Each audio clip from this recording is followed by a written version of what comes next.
The forgotten Paraguayan Christian Riveros makes his first start since Boxing Day as Sunderland's injury list now numbers 10 first-teamers. 5 of their subs this afternoon have played for the youth team this season.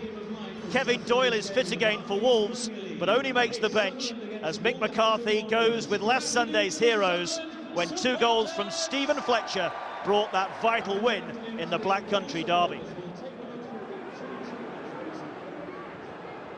Zenden urged to hit it and has against the post.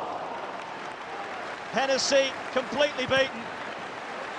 And Zenden, who scored last week in Sunderland's surprise win at Bolton, almost opening the scoring here. It's swerving viciously and Hennessy nowhere near it. It's a let-off for Wolves on a day when they need the luck to go their way. Seeking divine intervention, maybe. Bardsley. Into the feet of Sessegnon. Trying to get away from Craddock. Good shot! Fine stop by Hennessy. Still work to do, though. Has gone out of play. And appeals for handball against Mancienne. This is how Sunderland have to play today. That's a marvellous stop by Hennessy. Now Fletcher.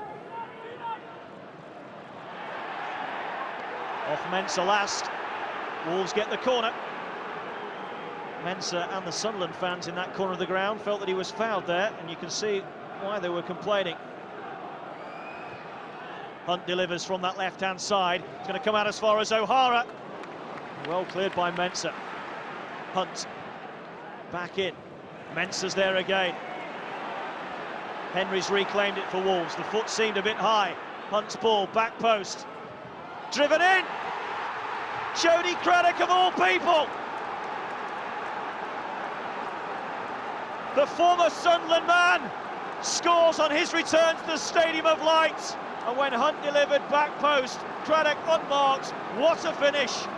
And how valuable a goal might this prove to be. First blow to Wolves. Jody Craddock, the scorer. Picked that one out of the net. Still, on the surface anyway, the calmest man in the stadium, Mick McCarthy. O'Hara. Might hit it from here, O'Hara. Good shot against the bar. Mignolet was convinced that was going over. It very nearly embarrassed the Belgian. Jamie O'Hara, who last found the back of the net in February. So close to doubling Wolves' lead here. Here's Henderson. Sessegnon. El Mohammadi. Wolves with plenty back. It's a great ball in. And dealt with at the far post by the captain, Cole Henry.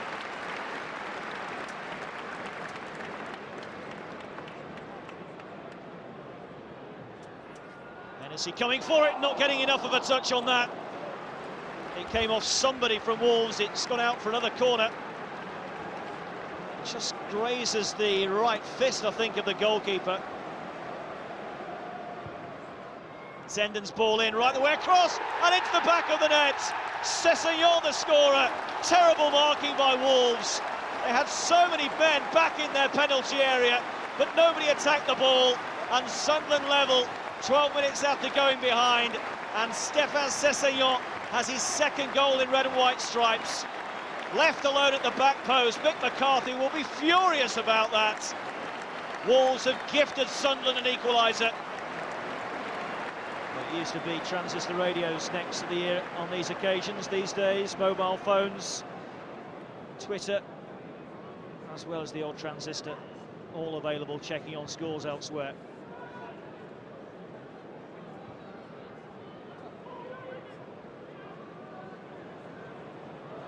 Ward has got the better of El Mohammadi.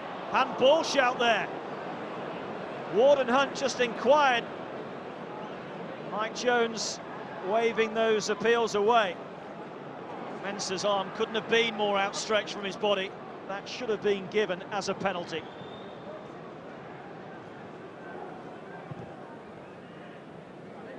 It'll fall here for Fletcher, who's onside. Great chance! And Fletcher couldn't finish.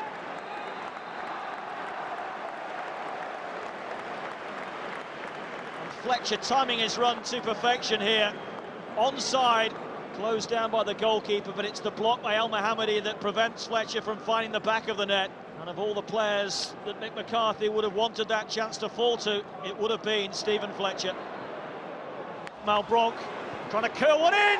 Oh, great save, Hennessy. Wonder stop by the Welsh #1. Malbronk has only ever scored twice for Sunderland, the last one against Barrow here in the FA Cup last January. Hennessy at full stretch. It's a vital, vital save. Jarvis available now. Fletcher still waits back post on the shoulder of Mensah. Can Jarvis find him? Yes, he can! Fletcher nods home. The goal machine has scored again. 9 minutes into the second half. Delight for the Wolves followers again. Jarvis brought on at the break by Mick McCarthy, sends in a telling ball. And Fletcher on hand to nod home. And somehow Mensah and Mignolet got in each other's way, and Fletcher got it just right and nods home. Wolves 2, Sunderland 1. Wolves on course for the win that will keep them outside the bottom 3. Bardsley. Craddock is there again. Only as far as Zenden though. Now Henderson. Now Sessegnon. Was he fouled by Hunt? Everybody in the ground, I think, apart from referee Mike Jones, thought that was a penalty.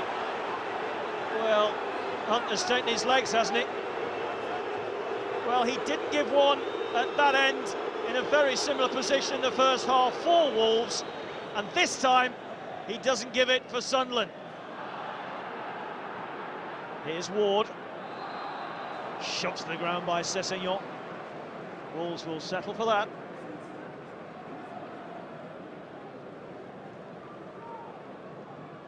Pretty much all Wolves now. If they are to find a third goal, I think it's all over. And there is the third goal!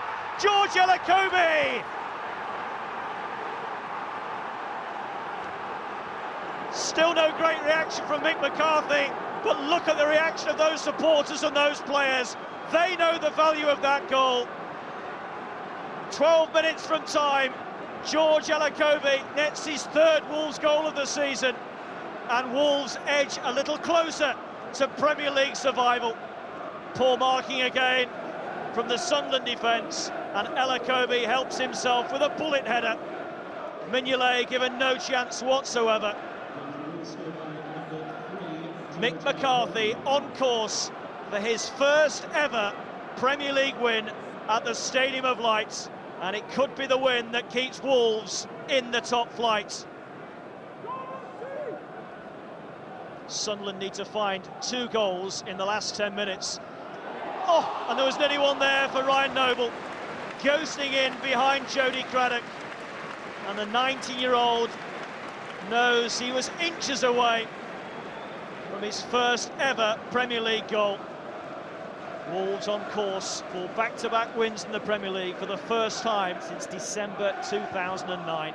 On the face of it, you look very, very calm, but I guess underneath you were kicking every ball, weren't you? I'm glad I can still produce the cold face when I need to, because no, it wasn't calm, it was emotional. It was we've gone through the mill. That's probably why I've kept you. I've been having a shower and just taking a breather, because it was a difficult day. I know you love your football, but I guess there's a big part of you now that can't wait to the end of this season. Well, we need a break from it, and we need to get the players fit. So we've still got a big summer ahead. You know, there's important decisions to make. But you're right. I mean, you know, when you're sitting looking around me, and I look at the bench today and realise that there's not one of them over 19, shows the problems what we've had for a long, long time now.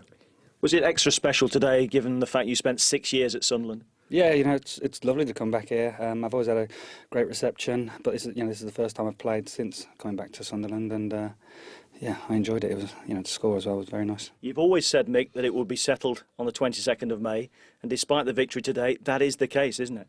Yes, but we can't do any more, can we? We can only win. I said to the guys before the game that everybody's been in my ear about permutations, what may happen, what might not happen, and I just said if we take care of our games, nobody can do anything.